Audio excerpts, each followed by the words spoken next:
Programme में खुशामदीद नाज़रीन, मैं असदुल्ला ख़ान हूँ और मेरे साथ आरिफ निज़ामी साहब मौजूद हैं।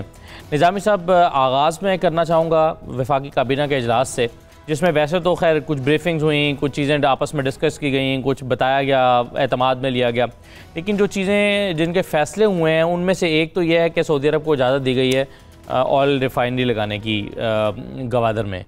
तो ये एक सरमायाकारी जिसकी हम बात कर रहे थे कि सऊदी अरब जो है वो पाकिस्तान में सरमायाकारी लेकर आ रहा है, तो ये उसके अमली शक्ल जो है वो इस रिफाइनरी की शक्ल में एक प्रोजेक्ट तो ये है। बात तो ठीक है आपकी, लेकिन ये जो पाकिस्तान के जो प्रेजेंट मसाइल हैं उनमें सबसे बड़ा मसला है हमारा रिजर्व्स का या कैश क्रंच का। उसमें सऊदी अरब ने हमारी क्या मदद की है? हमने सुना था 2 साल, चंद माह पहले, फिर साल, 2 साल पहले हम 5 साल तक ले चुके हैं उनसे डिफर्ड पेमेंट पे पेड। उसके बारे में नहीं बताया गया। उसमें तो वो तरदीद कर दी है वज़ीर पेट्रोलियम ने कि कोई उधार तेल नहीं मांगा। बाद में तो ऐसे ही कहा जाता है, पहले तो हमने यही सुना था। अच्छा, उन्होंने इनकार कर दिया तो हमने कह दिया कि मांगा ही नहीं। इसी तरीके से ये कि जी सऊदी अरेबिया जो है वो सी पैक में शामिल हो जाएगा, लेकिन सी पैक में अब उन्होंने कहा कि हम शामिल नहीं होंगे, और वो मेरे लिए काबिल फ़हम बात है। अमेरिका, आपको याद है कि मैंने पहले दिन से ही अपने इस प्रोग्राम में कहा कि ये ऐसा नहीं होगा। उसकी वजह है कि डोनाल्ड ट्रंप जो है तो लगता है कि बिल्कुल ही क्या कहते हैं बावला आदमी है, लेकिन there is a method in his madness. वो बाज़ औक़ात बात ठीक कर जाते हैं। उन्होंने कहा ये तो 2 हफ्ते हमारी सिक्योरिटी अम्ब्रेला के बगैर ये एग्जिस्ट नहीं कर सकते सऊदी से। खुदा का शुक्र कि हम एटमी पावर हैं, हमारे पास पैसे नहीं होंगे, लेकिन हम अपनी सिक्योरिटी जो है उसके लिए अमेरिका के मरूद मेहनत नहीं है। तो उस सूरत हाल में जो एक सूरत हाल बन रही है चीन से, कि एक तरफ चीन और पाकिस्तान कम अज़ कम थे, और अब भी शायद स्ट्रेटेजिक अलायंस उन्हीं के साथ बनता है हमारा। एक तो है ना सी पैक की एक इकोनॉमिक डायमेंशन है, उससे भी ज़्यादा इंपॉर्टेंट उसकी स्ट्रेटेजिक डायमेंशन है। और भारत और अमेरिका दूसरी तरफ उस इक्वेशन के अंदर, और भारत, अमेरिका और सऊदी अरेबिया, जो कि मुझे कहने की ज़रूरत नहीं है यहाँ, तो उस तनाज़र में देखा जाए तो मेरा ख्याल है कि ये कोई इतना, अभी जो सऊदी डेलीगेशन आई हुई थी ये भी कोई मिड लेवल की थी, कोई इतनी आला सतह की नहीं। फिर उन्होंने कहा कि जी ये भी अब मुझे नहीं पता, ये देखें ना इसमें ट्रांसपेरेंसी आनी चाहिए। उनका जी आप बिड करें, उन्होंने कहा ब्रदर नो बिड, बिड हम नहीं करते, आपने देना दें, नहीं तो खलास। तो ये इनको पूरी बात फवाद चौधरी साहब ने ये तो खबर दे दी बड़ी अच्छी कि रिफाइनरी लग रही है, लग भी जाएगी तो तेल को साफ कर देगी। तेल कहाँ से आएगा? लेकिन ठीक है, चलें, मतलब सऊदी अरब के साथ जो मामला तय हुए, आप कह रहे हैं कि जितना हुआ बेहतर ही हो गया, इससे ज़्यादा नहीं हुआ। गंदम बहम ना रुसद बहुत साज गनीमत, ये नहीं कर गंदम नहीं मिलती तो बोस पे गुजारा कर। ठीक है। अच्छा, दूसरी बात इस मीटिंग से जो निकली है वो ये है, जो ऐलान हुआ कि साबिक वफाकी वज़ीर ख़जाना इसहाक़ डार साहब की जानिब से जिन अफसरान को तैनात किया गया था मुख्तलिफ अहम ओहदों पर, जिसमें नेशनल बैंक ऑफ पाकिस्तान के चेयरमैन भी थे, फर्स्ट वुमेन बैंक की सदर भी थी, ज़राई तरक्याती बैंक के सदर भी थे, CEO जो उसके थे, और इसी तरह से SME जो बैंक है उसके सदर भी, इन सबको ओहदों से हटा दिया गया। कुछ और लोग भी हैं, तो ये ओहदों से इसलिए हटा दिया कि वो तरक्कियाँ इसलिए नहीं कि वो इसहाक़ डार साहब ने लगाए थे, बल्कि इसलिए वो तैनातियाँ जो हैं वो गैर कानूनी तरीके से की गई थी। ये मैं अर्ज़ करूँ आपसे, इसहाक़ डार साहब जो उनको एक मखसूस तरीक़ेकार था काम करने का, बादशाहत वाला, वो कहते थे माई वे और द हाई वे, यानी कि मैं अपने अंदाज से काम करूँगा। वो एक बिगड़े हुए बच्चे थे, वो अपने अख्तियारात के इतने जेलस थे कि उन्होंने शहबाज शरीफ को बार कर दिया। मियाँ नवाज शरीफ के भाई होने के बावजूद वो जहाँ तक मुशावरत थी ना उनसे, वो इसहाक़ डार ने ख़त्म कर दी। और जो लोग ऐसे थे, मसलन में शौकत तरीन मेरे दोस्त हैं अजीज़, वो मियाँ नवाज शरीफ के शुरू में प्राइम मिनिस्टर सेक्रेटरीट में उनका कमरा स्टोन थ्रो था उनके। इसहाक़ डार साहब को ये बात 1 लाख नहीं बाती थी, उन्होंने उनका नातका बंद कर दिया। शौकत तरीन साहब जो प्रपोजल भेजते थे उसको वो नेगेट कर देते। एक दिन मियाँ नवाज शरीफ ने उनको कहा कि शौकत साहब आप माइंड ना करें, तो आप जो मुझे प्रपोजल भेजते हैं या डार साहब के थ्रू रूट कर दिया करें। उसके बाद वो वापस कराची चले गए। और मैंने डार साहब से पूछा क्या, उन्होंने कहा भाई जी, मैं उन्होंने कहा यार उन्होंने वज़ीर बनाओ या उनको भाई जी वो जाके शहबाज शरीफ साहब को एडवाइस करें। हाँ। तो मतलब इस किस्म का शख्स है, ये सारी गैर कानूनी नहीं, वो शहबाज शरीफ साहब को आप देखें ना, अपनी फेवरेट लोगों को आप ले आए जी हाँ। तो फिर, लेकिन अब ये नहीं कि इनके बाद जो लगेंगे वो मेरिट पे लगेंगे।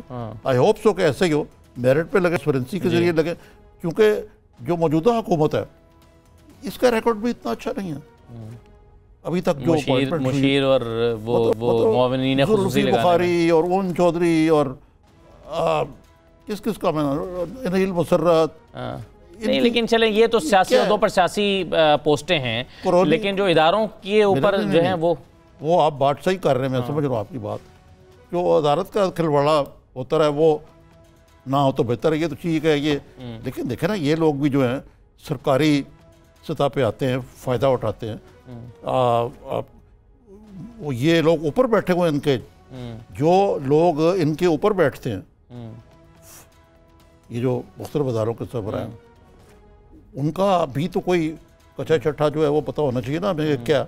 बाकी ये अगर आपने अदारों को वाकई इनको करना है तो इन पर प्रोफेशनल लोगों को लगाएं, क्योंकि ये बहुत ही ज़्यादती है कि अदारों के साथ जो कुछ होता है। मतलब पार्लियामेंट में क्या होता है, जो भाई बंद है सारे, हर एक, मैंने आपको गिनवा देता हूँ कई ऐसे मियां नवाज शरीफ के करीबी जो करीब हैं किचन कैबिनेट के लोग, उनका पूरा ख़ानदान जो है वो असम्बलियों के अंदर बैठा हुआ है।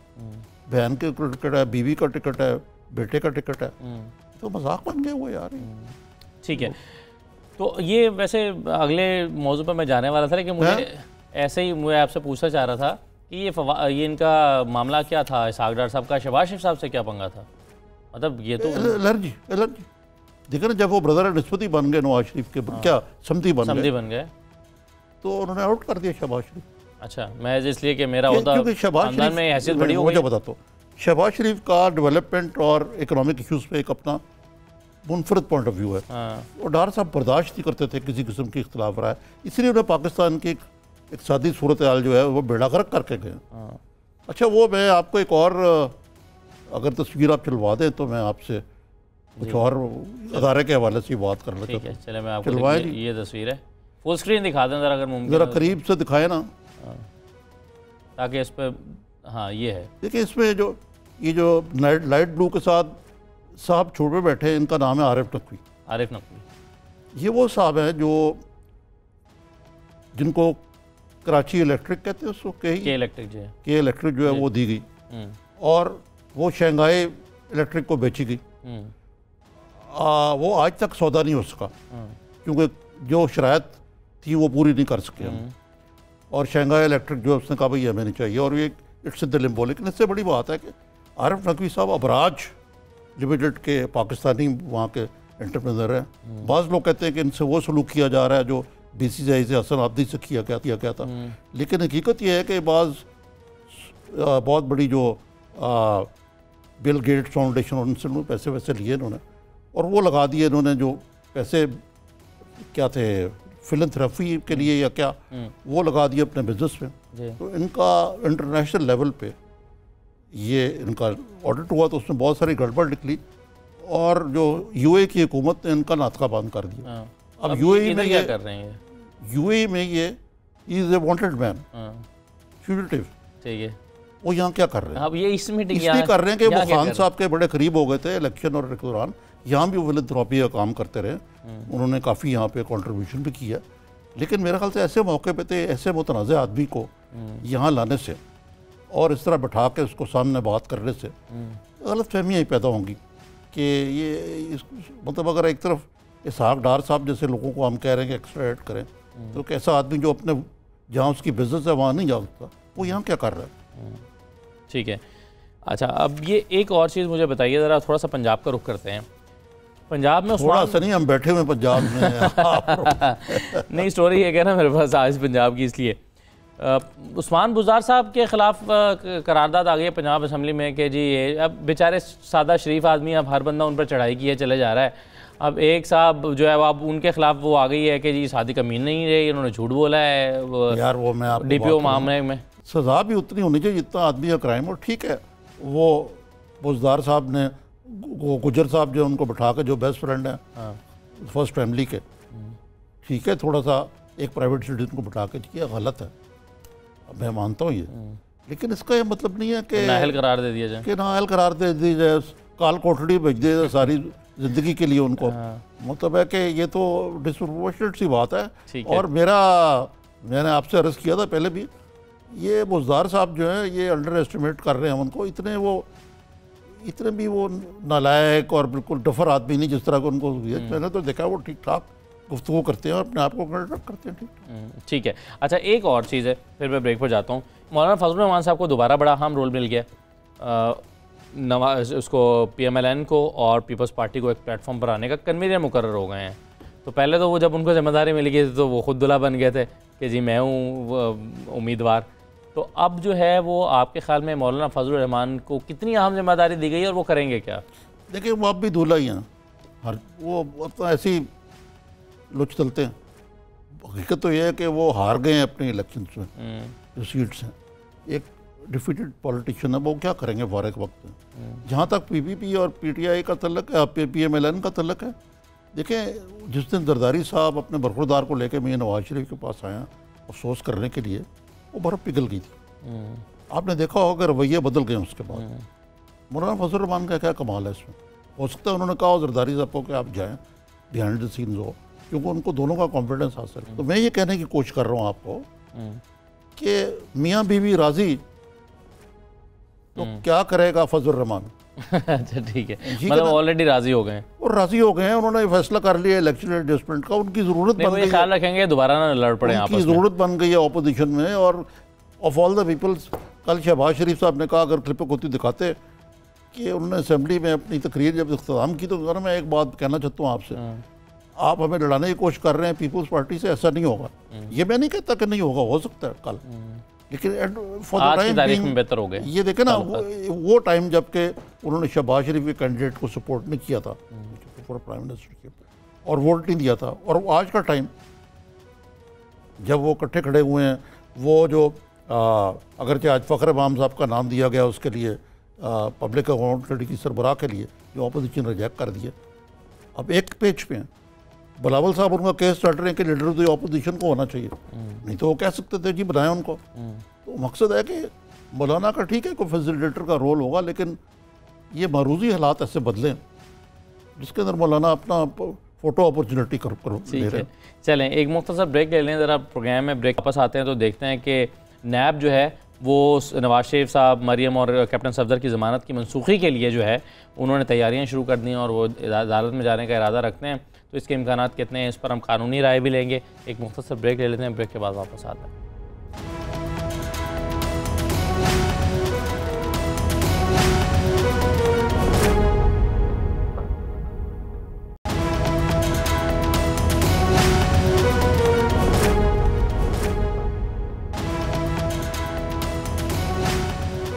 ब्रेक के बाद आपको दोबारा खुशामदीद कहते हैं। निज़ामी साहब, नैब जो है उसको एक तरह से डिफ़ीट हुई जब फैसला नवाज शरीफ साहब और मरियम नवाज़ और कैप्टन सफदर की रिहाई की सूरत में आया। अब नैब जा रही है अपील में उसके ख़िलाफ़ दरख्वास्त लेकर, और तैयारियां उसकी उन्होंने शुरू कर दी हैं। किस तरह से आप देख रहे हैं? सबसे पहले तो बात यह है कि जो इस्लामाबाद हाई कोर्ट का फैसला है, तफसीली फैसला जो है, उसमें कहा हुआ है कि ये जो मरियम साहबा की एडवाइस जो है वो साबित नहीं होती, नंबर 1। नंबर 2 ये कि जो ये फैसला ही नाक़िस है और ये स्क्रूटनी नहीं स्टैंड कर सकेगा कोर्ट्स की, ये हमको पायस नहीं करना चाहते। यही बात कही ना उन्होंने कि सस्टेनेबल नहीं है ये बड़ी एक, मेरा मतलब है कि ये मियां नवाज शरीफ के लिए बहुत बड़ी मॉरल विक्ट्री है और कानूनी भी। तो मतलब है कि नवाज शरीफ को कन्विक्ट करने के लिए हर किस्म की पूरी तैयारी थी,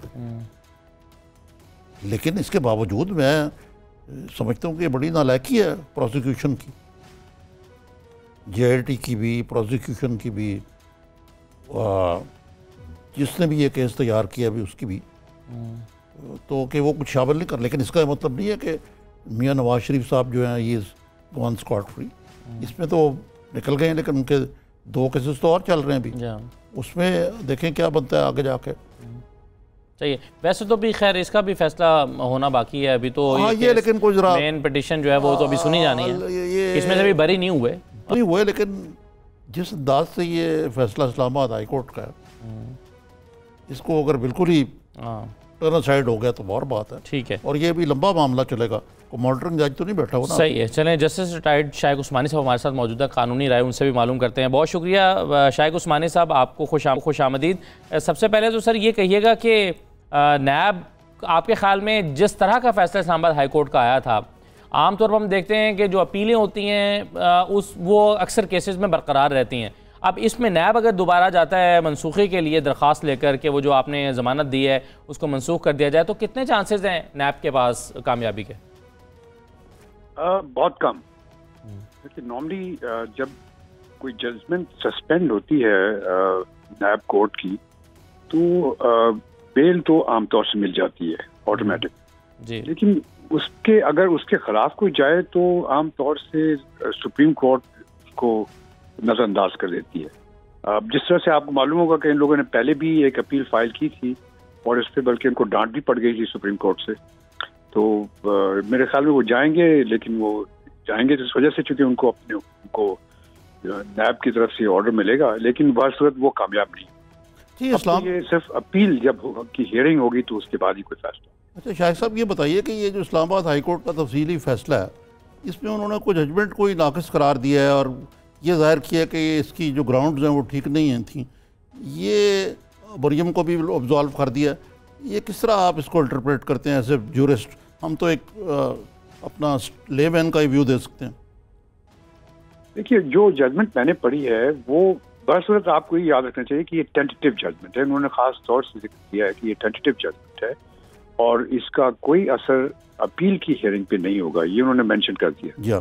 लेकिन अपनी तरफ से जो चीज़ें जो उन्होंने नुक्स वो जजमेंट में बयान किए हैं, ख़ास तौर से शवाहिद को इकट्ठे करने की बात जो है और मफरूजात की बात है, ये सब चीज़ें, और ये कि जो वैल्यूएशन प्रॉपर्टी की नहीं की गई, और ये कि आप वो जो ज़ेर कफ़ालत थी कि नहीं थी मरियम, ये सब चीज़ें जो उन्होंने मेंशन कर दी हैं, जो उसके डिफेक्ट्स मेंशन किए हैं, तो इससे जाहिर ये होता है कि उस जजमेंट में बहुत डिफेक्ट्स हैं। और वो जजमेंट जब उसकी स्क्रूटनी प्रॉपर तरीके से होगी अपील में, तो मेरे ख्याल में चांसेस अपील के कामयाब होने के बहुत अच्छे नजर आते हैं।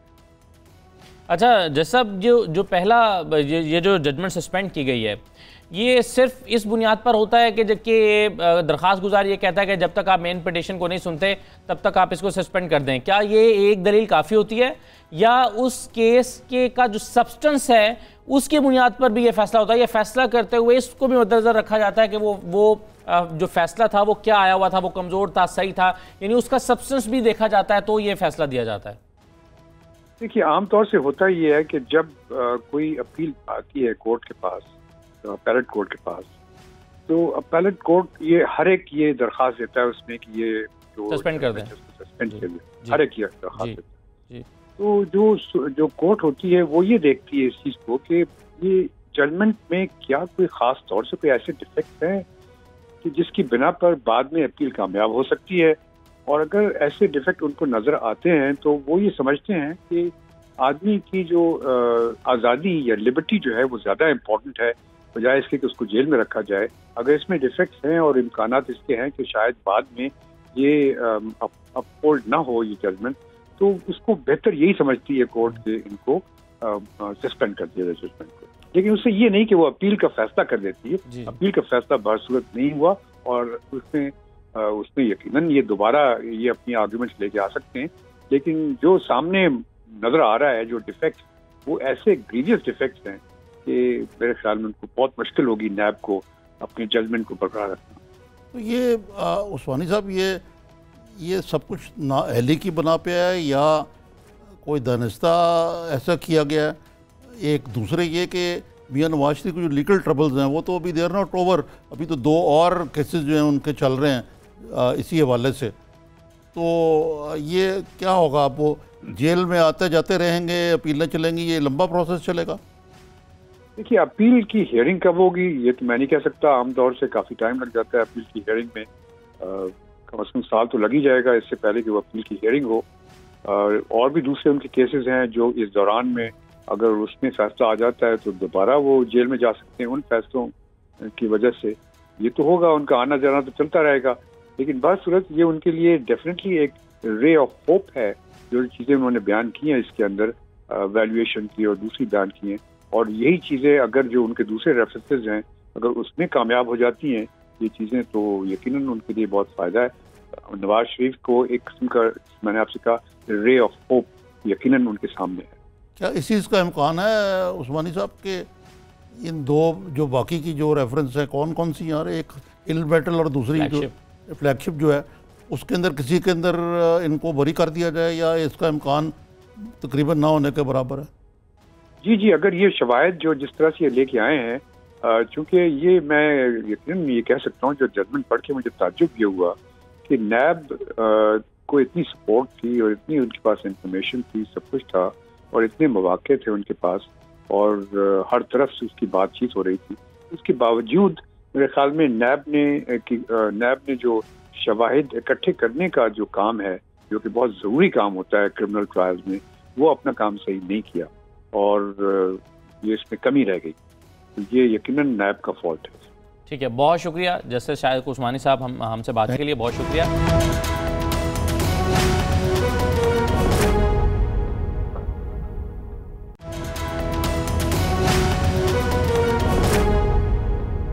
एक तो जाहिर है नैब जो है वो प्रोसिक्यूशन कर रही है, लेकिन दूसरी तरफ जो हुकूमत है उसका अब इन केसेस में कितना इंटरेस्ट होगा। इलेक्शन हो चुके, जेल जाने का नुकसान जो है वो नवाज शरीफ की पार्टी को हो गया, उसका एडवांटेज इस वक्त की जो हुकूमत है उसने हासिल कर लिया इलेक्शन में उनके जेल में होने का। अब हुकूमत बन गई, अब इन्होंने अपना काम करना है, तो क्या आपके ख्याल में उतना ही इंटरेस्ट आज भी तहरीक इंसाफ का होगा जितना 3 महीने पहले था? आप जो बात कर रहे हैं ना, कॉन्स्पिरेसी थ्योरिस्ट जो है हमारे मुल्क में, तो कॉन्स्पिरेसी थ्योरी जो है ना हर चीज़ में होती है कि जी अब तो मियां नवाज शरीफ को जेल में रखने की ज़रूरत ही नहीं है।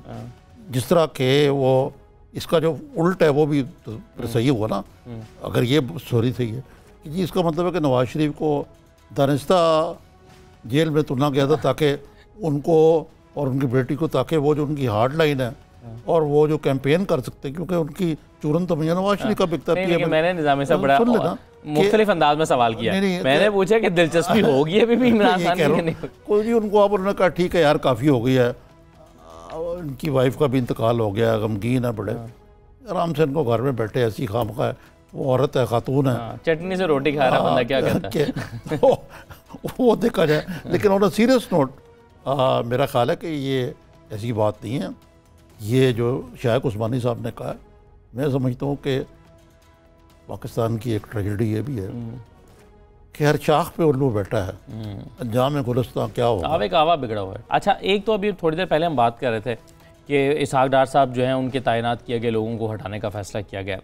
एक और ख़बर इसके साथ और भी है कि अमेरिका में जो पाकिस्तानी सफ़ीर हैं अली जहांगीर सिद्दीकी, जिनको लगाते हुए भी काफ़ी शोर मचा था कि भाई इनकी क्वालिफ़िकेशन क्या है, ये किस मेरिट के तहत लगाए जा रहे हैं, उसके बारे में भी खबर है कि हुकूमत ने फैसला कर लिया कि इनको भी हटा दिया। 2 तरह के सफ़ीर होते हैं,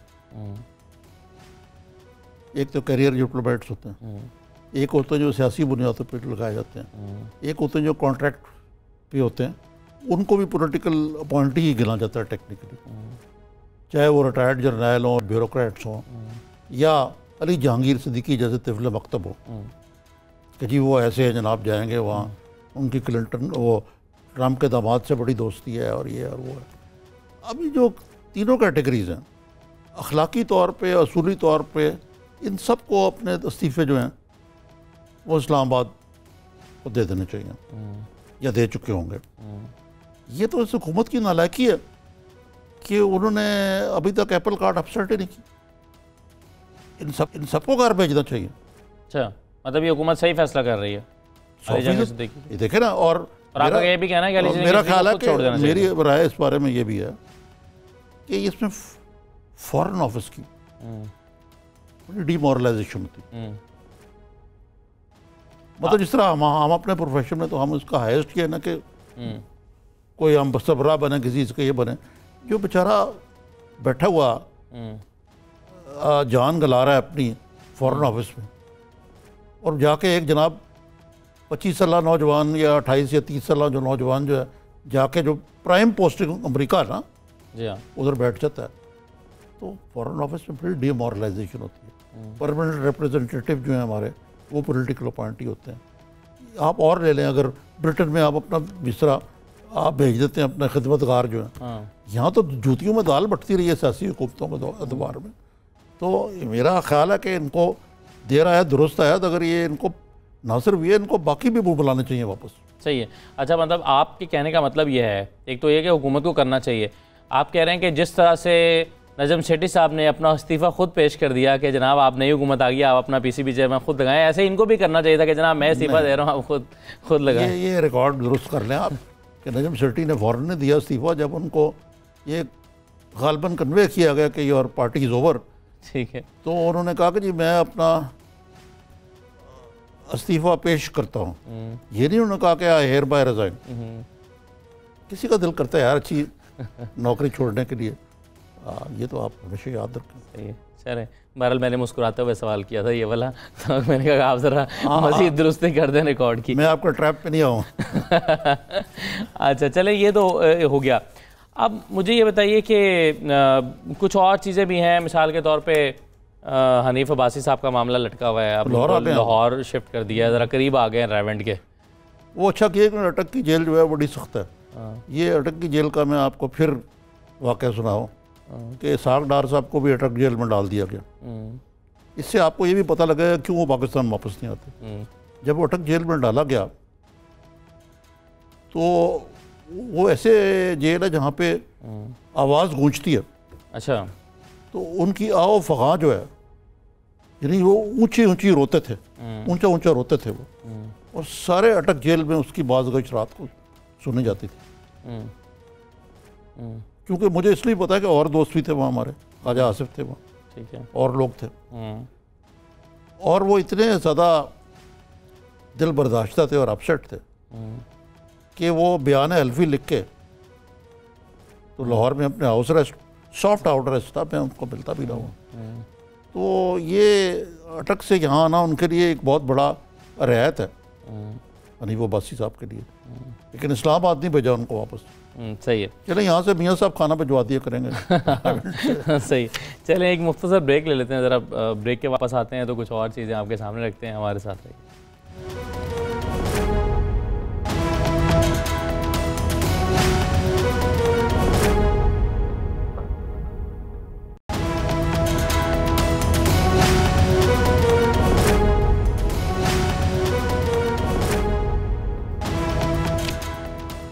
ब्रेक के बाद दोबारा खुशामद कहते हैं। निज़ामी साहब, अभी बात हो रही थी मुख्तलिफ लोगों को हटाए जाने की और फिर सफ़ीरों की भी बात हो रही थी, तो एक नाम मैं भूल गया, इंपॉर्टेंट नाम था तारिक अजीम साहब का, आप ही ने मुझे ब्रेक में याद दिलाया। तो ये तारिक अजीम, ये सितम ज़रीफ़ी है हुकूमतों की, हुकूमतों को कह रहा हूँ मैं, क्योंकि फिर अब देखना है कि इमरान साहब का इम्तिहान है कि वो किस हद तक IOUs के तहत लोगों को लगाते हैं और मेरिट पर लगाते हैं। अब तारिक अजीम साहब का तो रह इम्तियाज़ ये है कि ये शुजात अजीम है, मुशीर हवाबाजी, मुशीर हवाबाजी। ये पायलट थे हरीरी वज़ीर आज़म जो थे, रफ़ीक हरीरी, जी जी रफ़ीक हरीरी, लबनान के। जब आपको पता ना कि मियां नवाज शरीफ पाबंद सलासल थे मुशर्रफ के दौर में, तो हरीरी ने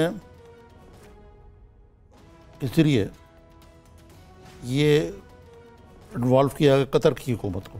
कतर का लिंक जो बाद में बड़ा शहज़ादे आया, बड़ा मियां नवाज शरीफ का गहरा लिंक, और उसके ज़रिए सऊदी अरेबिया से दरख्वास्त की गई और उन्होंने मिल के उसमें फिर एक स्टेज पे मेरे ख्याल से अमरीकी इंतज़ामिया में थी, बिल क्लिंटन, ये सारा हुआ।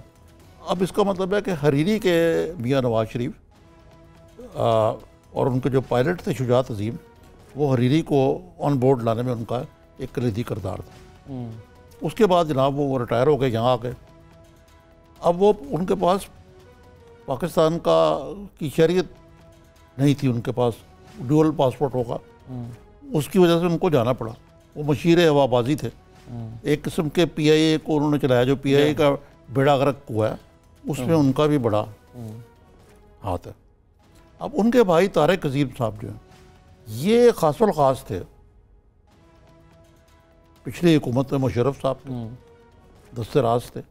तो अब जाहिर है नई हुकूमत आ गई है, तो वो तो फिर अब जो अली जहांगीर सिद्दीकी आपने जिक्र किया, अब जो इनके वालिद साहब हैं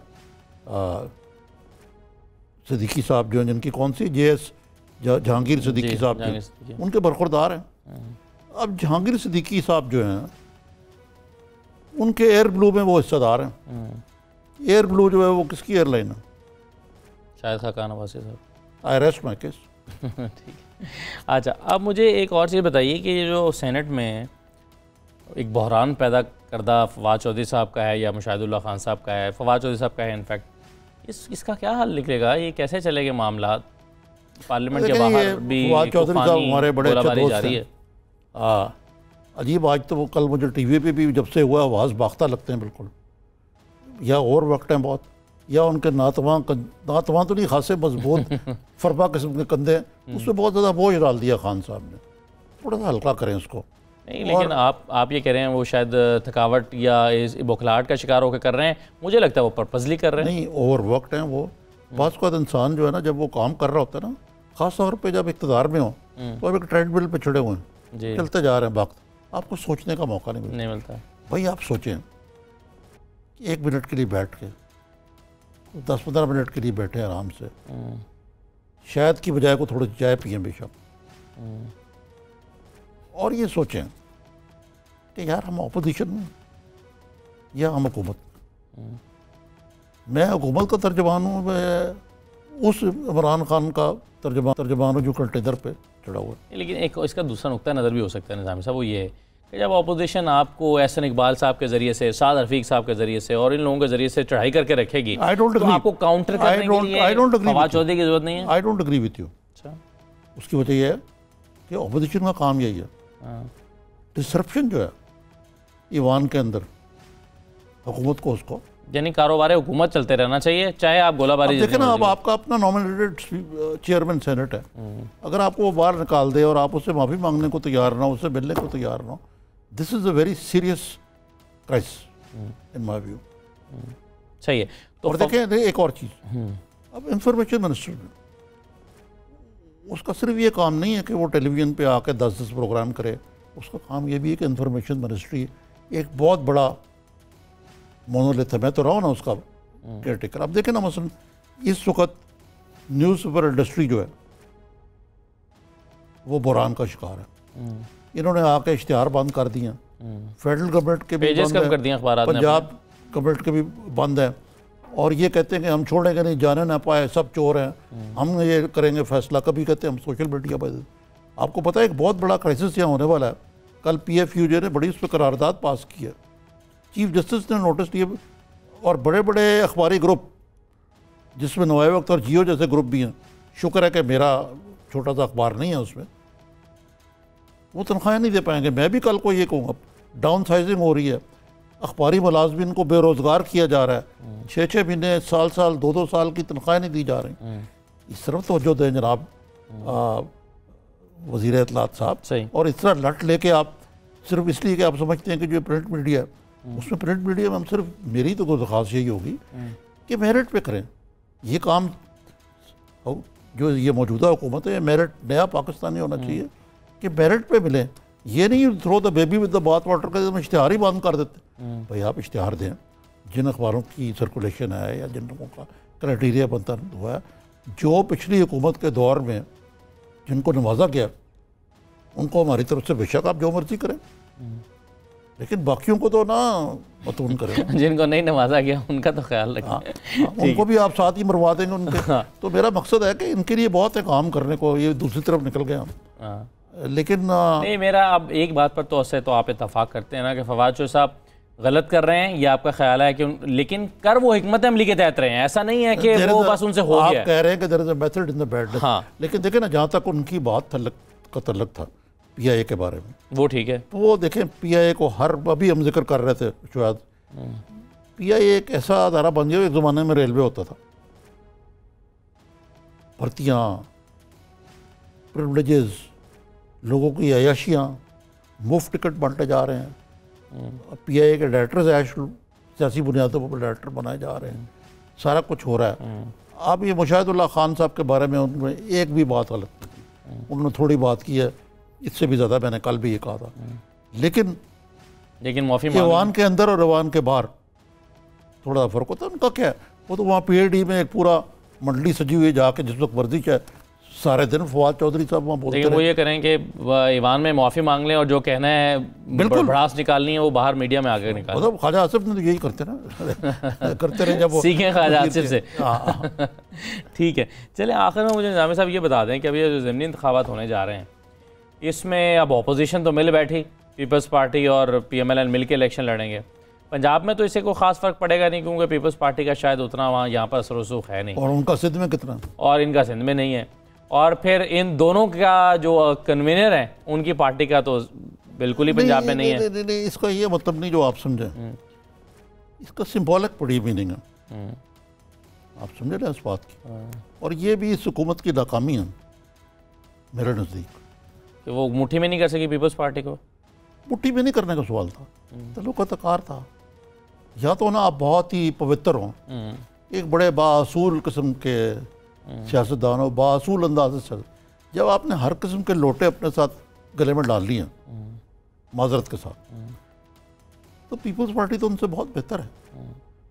आप उनसे एक तल्लुक़ात रखें, डिवाइड एंड रूल, एक बड़ा पुराना मैकियावेली का ये प्रिंसिपल है, तकसीम करो और हुकूमत करो।